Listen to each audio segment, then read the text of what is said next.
apapun yang Anda katakan tentang Jokowi, mayoritas rakyat Indonesia hari ini melihat Jokowi presiden terbaik. Oke. Itu fakta.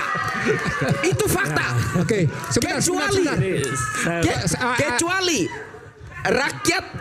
rakyat golongan 14%, rakyat golongan 24%. Silakan. Ubed. Izin Prof. Kita bikin bendungan, harus ada sawah yang kita airi, harus ada padi yang kita tanam, baru kita tuai. Itu yang dimaksud jangka panjang. Tidak bisa. Tadi Anda katakan, no. Anda katakan. Tapi kan kita menggambarkan apa yang dirasakan oleh masyarakat yang paling bawah sekarang. Kita tidak bicara masalah teori. Yang dirasakan masyarakat bawah sekarang, gue makin miskin. Nah, siapa yang bilang makin miskin? Apa yang dirasakan sekarang ini, itulah. Yang dirasakan masyarakat sekarang daya beli gua nggak ada. Pak Yani, saya boleh bertanya nggak? Boleh ya? Boleh. Berapa rata-rata pertumbuhan ekonomi era Joko Widodo? 5%. Oh, mana ada? 5%. Di bawah 5. Wah, di bawah 5. Kalau kita bicara sebentar. data dari BPS, 5%. Sebentar. 5% betul. Mana 5%? Betulnya adalah financialization. Yang kaya makin kaya, yang miskin makin miskin. Gampang. Mau bukti? Mari kita bukti sekarang. Berapa SBN yang dikeluarkan oleh pemerintah? Siapa yang bayar? Anda termasuk membayar, Aiman. Sementara mereka makin kaya, Anda habis-habisan dimakan pajaknya. Orang-orang miskin ini yang membayar pajak itu untuk orang kaya. Saya tulisin yang kedua. Dan Anda tidak bisa bantah. Karena saya bicara dengan data. Terjadi deindustrialisasi.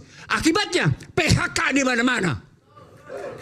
Apa kaitannya deindustrialisasi dengan kekuatan oligarki tadi yang mendukung pemerintah? Karena sistem membenarkan bahwa lebih asik main di sektor keuangan daripada berjalan dalam sistem hukum yang tidak punya kepastian. Mereka mendapatkan karpet merah. Dan itu kemudian hukumnya bisa dibeli. Itulah wujudnya koalisi menjadi alat kekuasaan. Tuh, kayak gitu. Itulah Jadi yang disebut oleh Huniani tadi, itu bagian dari proses pembuktian itu. Ada yang ketiga, Iman. Ada yang ketiga, yang Anda tidak bisa bantah. Bahkan masyarakat Indonesia tidak bisa bantah. Apa itu? Sticky Gini ratio. Apa itu sticky Gini ratio? Susah nurunin Gini ratio. Kesenjangannya tinggi. Nggak bisa dibantah. Angka bicara. BPS bilang 0,382. Teman-teman Ibu Bogor 0,42, 0,44. Makanya gaduh terus. Sebentar, Anda dengan berbicara seperti ini seolah Anda mengatakan ini dilakukan yang paling parah oleh Pak Jokowi dong. Karena Jokowi... Nggak, jawab dulu pertanyaan saya, betul nggak? Enggak. Oke. Jokowi melanjutkan kebijakan SBY. Oligarki juga. Dan kemudian memperdalam. Di situ saya lihat kecerdasan Joko Widodo memperdalam kerusakan itu.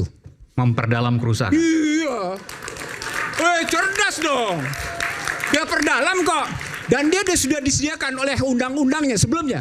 Saya bukan sama Anda. No, ini riwayat ekonomi politik hukum. Tidak sembarang lihatnya.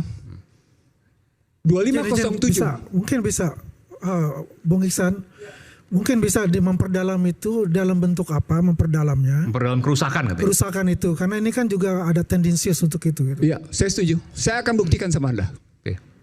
Saya protes di Mahkamah Konstitusi Undang-Undang 2507 karena menempatkan azas non-diskriminasi, karena memberikan hak atas tanah 90 tahun, karena menyamakan posisi repatriasi.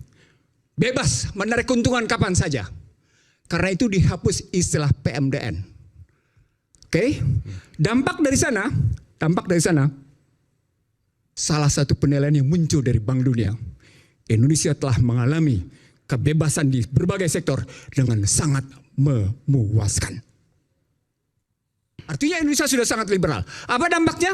Orang asing begitu enak menguasai. Struktural nih, struktural. Ya. Orang asing menguasai sumber daya, produksi, distribusi, logistik. Contoh realnya dan efek buruknya.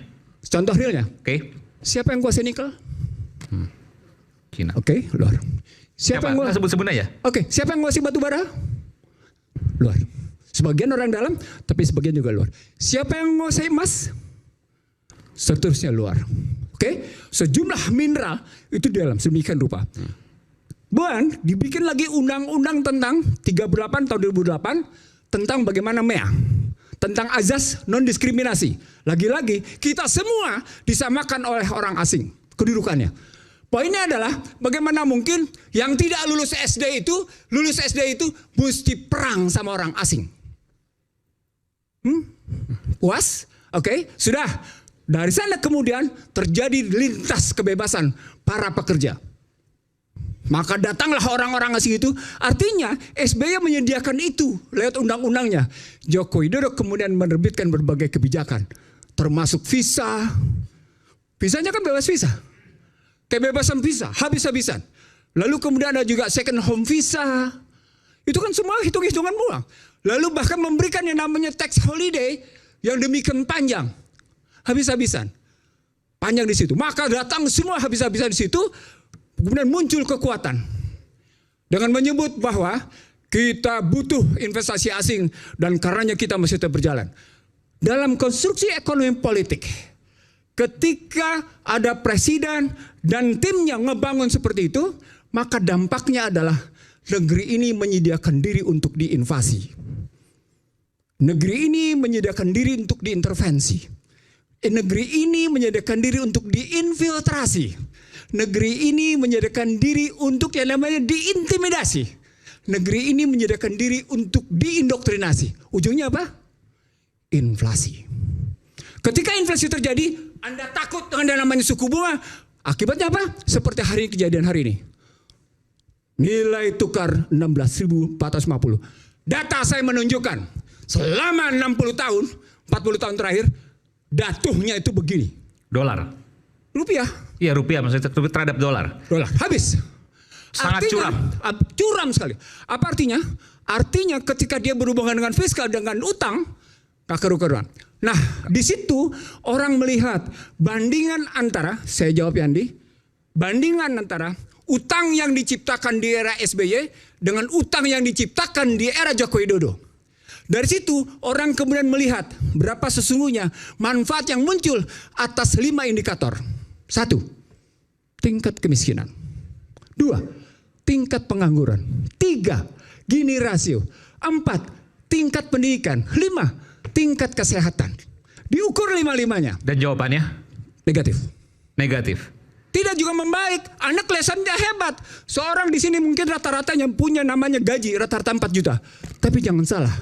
4 juta rupiah compare-nya dengan dolar. Jadi berapa? Jatuh. Nggak punya daya beli. Itu makanya data terakhirnya, Pak Yandi, data terakhirnya orang tidak bisa menghindar dengan pernyataan. Jatuhnya kelompok menengah bawah, dari menengah atas, menengah ke bawah sebanyak 10 juta.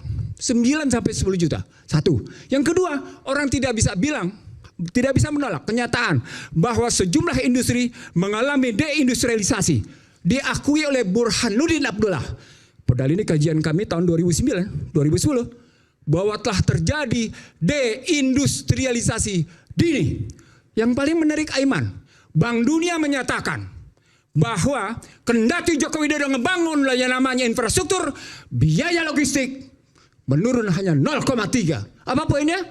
Sri Mulyani bilang, iya, kita tidak bisa bersaing dengan negara tetangga soal biaya logistik. What's the point? Tidak ada artinya pembangunannya namanya infrastruktur kalau logistik tidak bisa bersaing. Indikator berikutnya, PMI per hari ini bahkan indeks keyakinan konsumen menurun. Nah, poinnya kalau bicara tadi balik ke geng, saya bilang tadi nih, ini bukan soal geng dalam pengertian negatif. Geng bisa jadi dalam pengertian kelompok. Nah, sekarang pertanyaan, ini kan posisinya kalau dibalikin begini, Prabowo sedang melanjutkan apa? Kan dibalik pernyataan geng itu adalah Prabowo sedang melanjutkan apa? Kalau memang kita ketahui di era SBY kayak gitu, di era Joko Widodo kayak gitu, orang bertanya, Prabowo mau kemana nih? Kenapa begini? Dalam ilmu kebijakan namanya ada 2. Apa yang discontinuing, apa yang continuing. Apa yang diputus tidak berlanjut, apa yang berlanjut. Nah, ketika orang-orang Joko Widodo kemudian duduk lagi dalam kabinet, namanya berlanjut. Nah, berlanjutnya apa? Berlanjutlah muncul hak undang-undang cipta kerja yang ternyata tidak menciptakan kerja. Muncullah undang-undang IKN yang kemudian tidak berdaya apa-apa, itu IKN. Muncullah undang-undang kesehatan yang membuat rakyat Indonesia sesungguhnya tidak punya kedaulatan dalam kesehatan. Artinya Tunduk ada mengatakan pada namanya Badan harus Kesehatan ada Dunia. perubahan radikal. Beda pengertian perubahan yang kita lakukan. Halo teman-teman, berjumpa bersama saya di Politik Dangi. Kalau kita melihat bagaimana di sebuah acara ya, ada Termul di sana teman-teman ya, mereka berdebat bersama ekonom ya, dan terlihat sekali ya Termul ini sangat-sangat berapi-api dan koar-koar teman-teman. Kalau kita melihat bandingkan dengan pendukung Anies ya, pendukung Anies itu kalem, santai ya, tidak terpancing emosi. Itulah tokoh yang mengajarkan kepada para pendukungnya. Seperti Irma juga kan adalah Termul yang selalu kuar-kuar teman-teman. Kalau kita melihat pidato Pak Anies Baswedan yang selalu membawa kedamaian, perdamaian teman-teman ya, bawa satu perubahan yang luar biasa. Anies Baswedan layak menjadi pemimpin Indonesia sebab ia sangat-sangat mumpuni ya. Gonjang-ganjing ekonomi saat ini kalau kita melihat ya, itu tidak terlepas dari bagaimana cara kepemimpinan ya, seorang presiden ataupun para menterinya. Ya, mungkin jika Anies jadi presiden dulu teman-teman, Indonesia akan menjadi lebih baik dan akan maju. Dan kalau kita melihat bandingkan Anies ya dengan para mereka yang selalu menyerangnya ya, itu tidak sebanding teman-teman. Kelas Anies terlalu tinggi ya.